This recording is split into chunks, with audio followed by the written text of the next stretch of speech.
Right, so as you read by the title and title post probably, I'm going to be talking about how to go from beginning in the gym to getting shredded, absolutely shredded.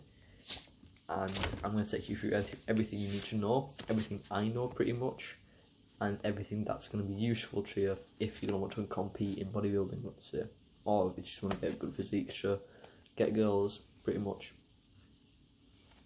It's questionable ethics, especially in self-improvement, but whatever.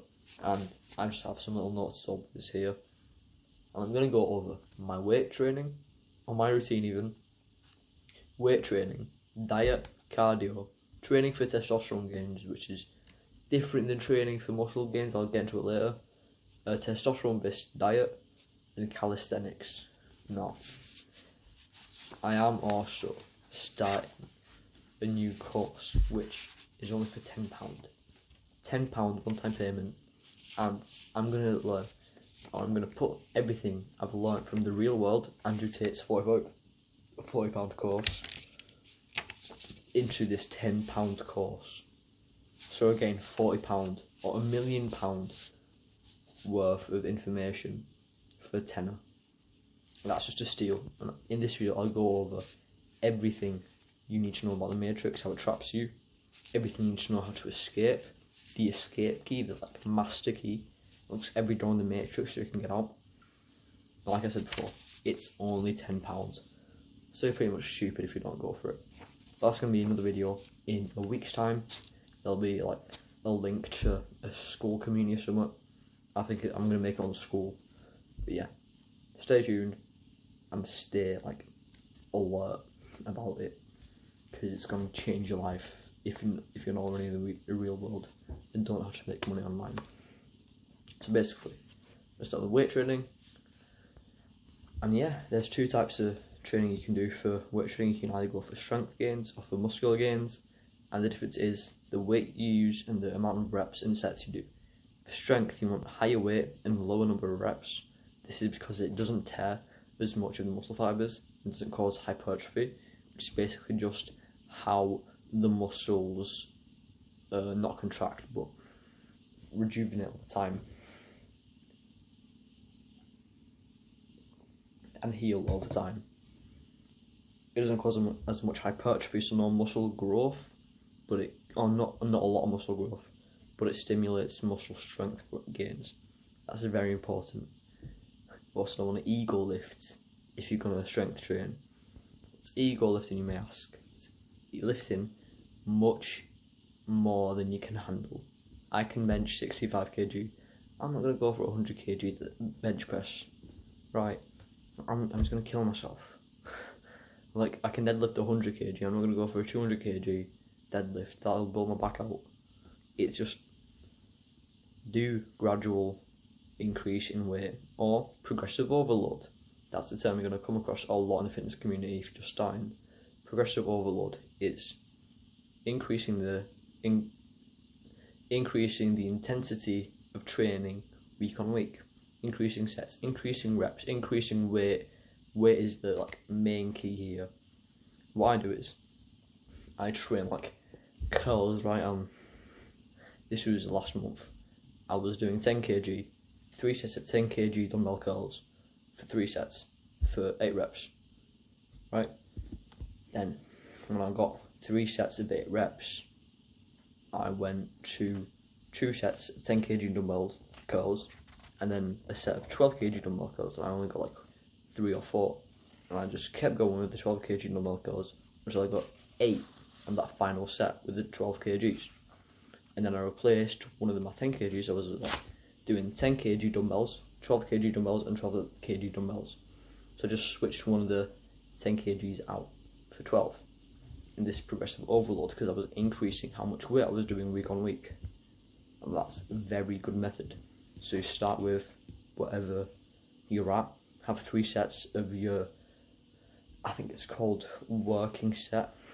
It's the set or the weight you do the weight you use to do 8 to 12 reps.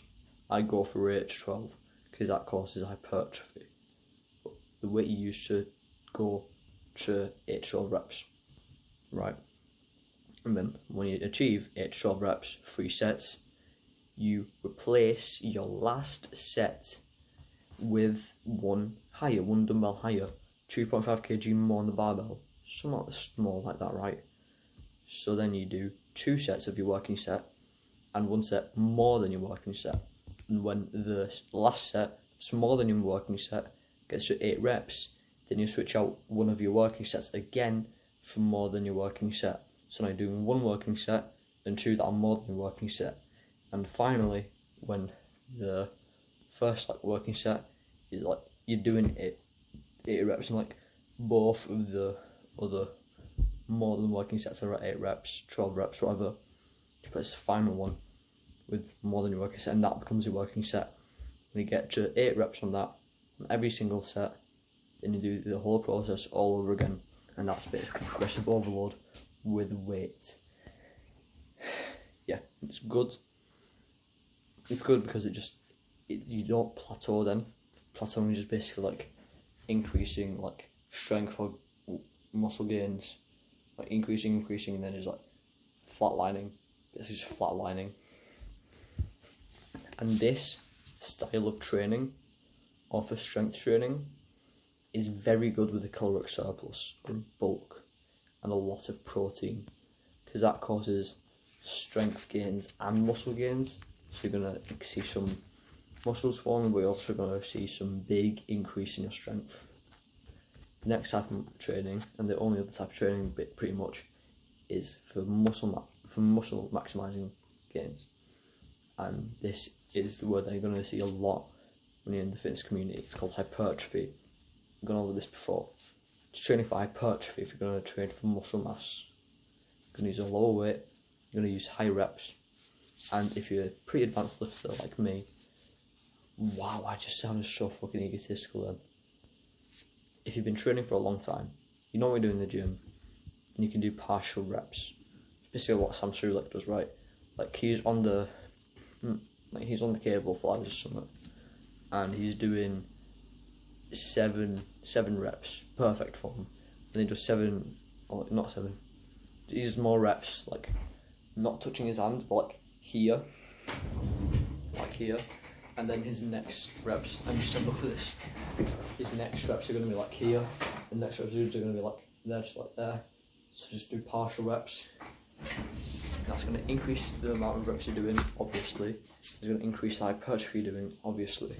It'll give you a good pump, which personally, I love a good pump now and then. It's fucking amazing feeling, especially chest pump or legs. It's just fucking amazing. And it's really good, the partial reps, because they feel it's progressive overload, so you feel stronger than you actually are, and that's good for your mental, it's good for your ego. We don't want ego lift, obviously, but it's good for your ego, it's good for your mental.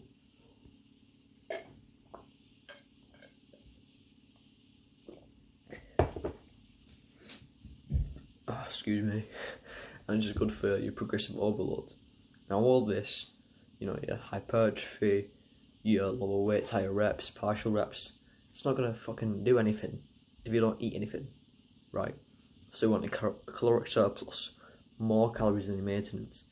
Protein intake needs to be high. You need 1 to 2 grams of protein per pound of body weight. I just do 1 gram of protein for double my body weight. I'm 60 kg, I do 120 grams of protein a day. And then I do creatine, which creatine is not steroids. Creatine is completely natural. You get it from beef mainly. A kilo of beef is 5 grams of creatine. Creatine is very, very good for muscle mass gain. And it's basically just retaining water in the muscles. I don't go too in depth with it, but it increases your strength and increases your muscle mass. It's really good. But it only works if you drink a ton of water. And they're a ton of water. Gallon, 1.5 gallons, 2 gallons a day. I drink 2 gallons a day, and you just feel better. Don't have to explain it, just better. You feel more awake, you're more rejuvenated, you're more like connected, spiritually and shit. But creatine only works if you're taking water, because creatine monohydrate has hydrogen atoms in there and shit. I don't know what I'm talking about, I'm just yapping. But you need moving on, you just need a lot of water. It's pretty much creatine only works with water is the main takeaway. Right, now I'm going to go into depth, as much depth as I can, about my routine and why I think it's the best routine you can have. And one of the best. You can obviously better routines out there, but this is the best for me, and yours is going to be a little bit different than mine. Basically, I split my routine into 2 weeks, week A and week B. And what I do is I target one side of my body every other week. It's basically what I mean is like, it's just easier if I tell you. On week A, I do Monday and Fridays chest, shoulders and back. But for week B, Monday or Friday, I do back, shoulders and chest. So I start on my chest on week A, so I'm not fatigued from training my back. And on week B, I train my back first, so I'm not fatigued from training my chest. So you get more of a, not localization, but you're more effective in training that targeted group. And your shoulders are like, I mean, it's just shoulders. It's pretty easy to go with shoulders. You just need to spam lat raises, spam dumbbell press, barbell press, rear delt fly. For your rear delts, that's pretty much it. You don't really get fatigued that quickly. But yeah, so week A, chest, shoulders, back. Week B, back, shoulders, chest, just so I'm not fatigued. And I think that's pretty much just how it goes here. But basically, it's just Monday, Friday, Tuesday, Saturday, Wednesday, Sunday pairs, and then Thursday is my rest day. It's an active rest day. So, like I said before, Monday, Friday, chest, shoulders and back, back, shoulders and chest. Tuesday, Saturday is arms, forearms and abs on week A. On week B, forearms, arms and abs. And I change it around. What I do with the arms, I do triceps first and then biceps on week A. And on week B, I do biceps first and then triceps. Just so I'm not, like I said before, I'm just not fatigued from training arms. Because I get fatigued. I just get fatigued from training triceps. Then I'm not going to be like as awake as I can be for biceps, swimming biceps. So yeah, I just alternate what you train first every week. And then on Wednesday and Sunday I do legs and lower back, week A, and on week B I do lower back and legs. And Thursday is my rest day. It's an active rest day. It's cardio and abs. I want to stay lean. I am bulking, but I'm lean bulking, which I'll get into soon. But I'm just trying to stay leaner. It's really good for cardiovascular health. You really need cardio. Like, cardio doesn't kill gains. I'm gonna talk about it later, but yeah, cardio doesn't kill gains. So just again, week A, Monday, chest, shoulders, back. Tuesday, arms, forearms, abs. Wednesday, legs and lower back. Thursday, cardio and abs. Friday, chest, shoulders, back. Saturday, arms, forearms, abs. Sunday, legs, lower back. Week B, Monday is back, shoulders, chest. Tuesday, forearms, arms, abs. Wednesday, lower back and legs. Thursday, cardio and abs. And then Friday, Saturday, Sunday, pretty much you can guess from there. But yeah, now I'm going to talk about my diet. And what diet I think you should have, and just the basics of dieting in the fitness community. There's two terms you're going to come across a lot, and that's a cut and a bulk. And a cut is eating less than your maintenance calories. So basically your maintenance calories for me is like 2.5 grand calories. So 2.5k calories per day. I eat 3,000 per day. And a cut decreases the fat you have, but it can also decrease the muscle mass you have, just because your muscles aren't getting enough calories to sustain themselves for as long as they need to. And the opposite of that is a bulk, which is eating more calories than you need to. And this will increase your muscle mass. And I'm not saying it will increase how fat you are, but it can add unwanted fat if you don't do cardio. Now, my diet is I eat 3,000 calories a day. I eat 120 grams of protein plus per day, and 5 to 10 grams of creatine a day. And also, it's as clean as I can. I'm like, it might sound weird, but raw and caveman-like as possible. Like on a steak, I eat everything on the steak. If there's like a bone, I'll eat the bone marrow. I eat the fat. I eat the cartilage. Just because it's like increasing testosterone in a way. It's the most like increase of testosterone I think I've seen in myself, apart from NoFap, and that was huge. So like, yeah, eating as caveman as possible is the way to go, and eating like as raw and as clean as possible is also the way to go. And 2 gallons of water per day. I don't know if it's exactly 2 gallons, I don't know how big this beaker is, but like this beaker, 2 of these a day, I think it's less than a gallon. I'll see you later. 2 of those, that's huge by the way. That takes me like 6 cups to finish. It's huge. It lasts me half a day. It's amazing. I love it. So, creatine, protein, calories, clean as raw as possible, and it's going to be a bit of a controversial topic, but complex carbs make your brain dead, and that's not just an opinion, that's just facts. It takes 2 to 4 hours to digest complex carbs. That takes a lot of body power and brain power. That fucks up your focus and it fucks up your workflow. So you should only eat carbs before the gym, and not a lot of carbs, like some honey, some potatoes, some rice, something like that, only before the gym, so that you have, you know, after you come back, you're done, or not done, but it's easier and takes less time for your body to digest the carbs than what if you're doing it before work. If you're doing it before work, it's just shit, don't do it. It fucks up your workflow, fucks up your focus, fucks up your mind's ability to just function as normal, and it's just shit for your testosterone as well, being honest. Just because it's like body and brain power, and it just fucking takes away from your balls' ability to make testosterone, but whatever. Moving on from diet, because if I spend too much time on diet, it will just hit. I can talk about dieting for ages.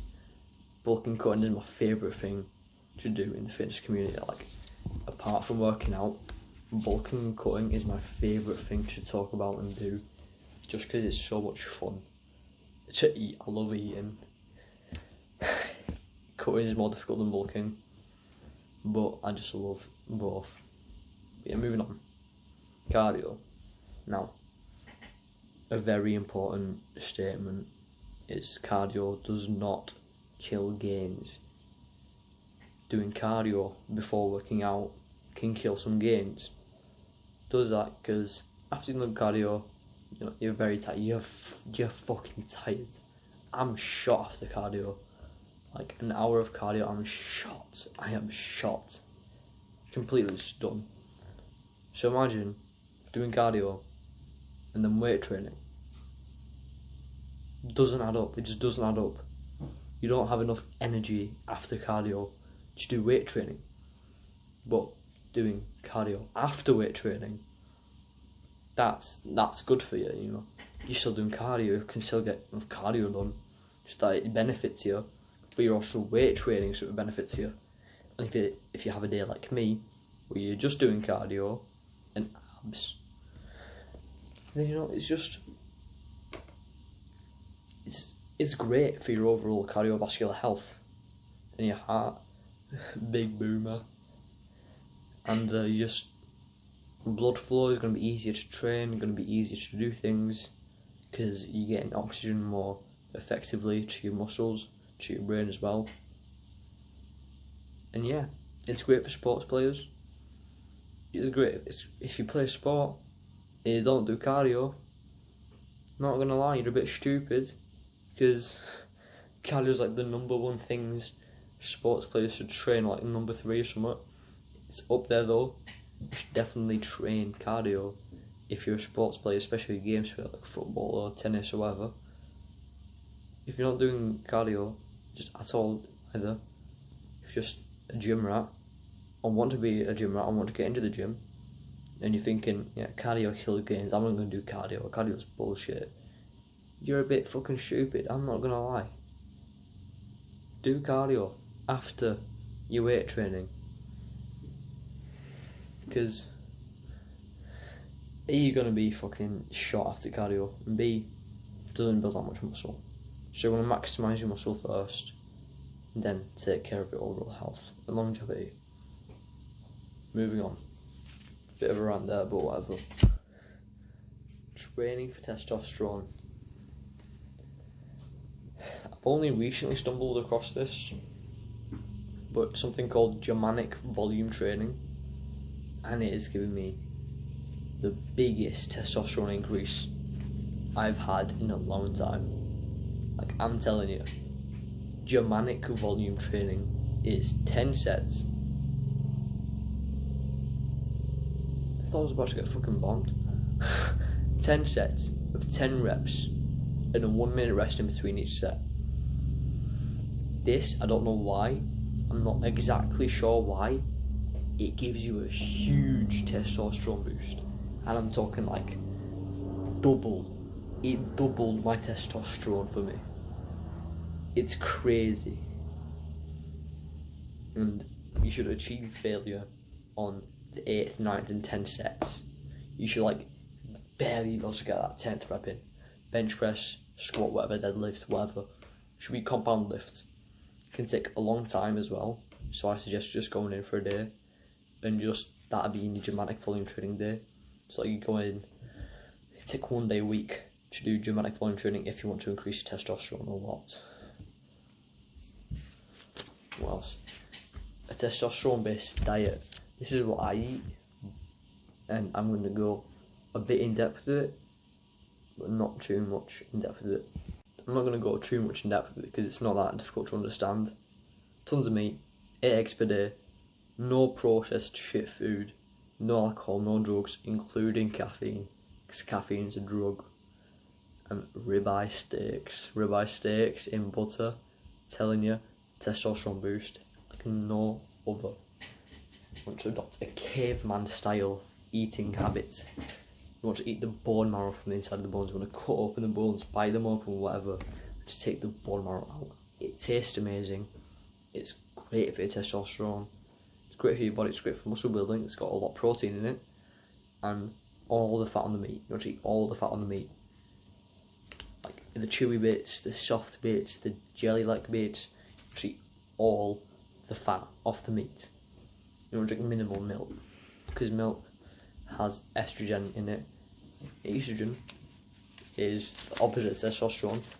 It's the girl fucking hormone. So the more estrogen you have, the more girl you are. So stop drinking milk.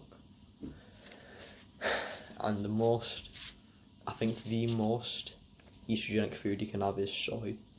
Any soya product, don't have it, because like I've heard people say that girls say when they have soya they feel like their boobs get bigger.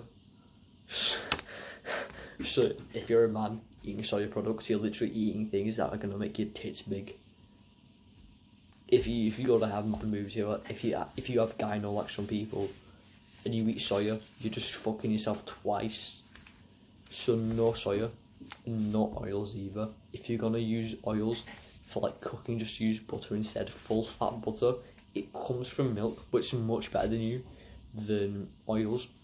Either full fat butter, no like margarine and all, or ghee butter. Flies in my room. Either full fat butter or ghee butter. which is like some Indian. It's really nice butter.